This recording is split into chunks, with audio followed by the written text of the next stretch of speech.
Pesan haru Ibunda Nia Ramadhani untuk sang anak dan menantu yang terjerat narkoba.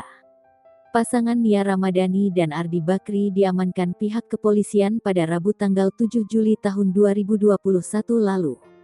Keduanya kini menjalani proses rehabilitasi setelah dinyatakan positif mengonsumsi narkotika jenis sabu.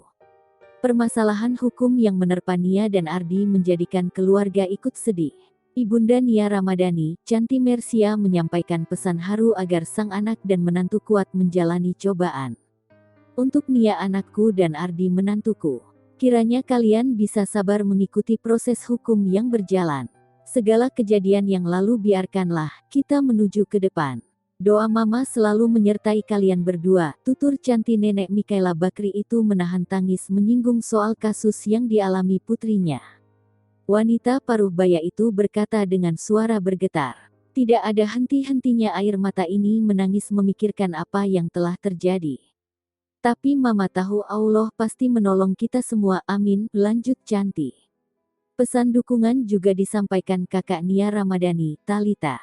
Thalia berharap Nia dan Ardi bisa menjalani proses hukum dengan baik.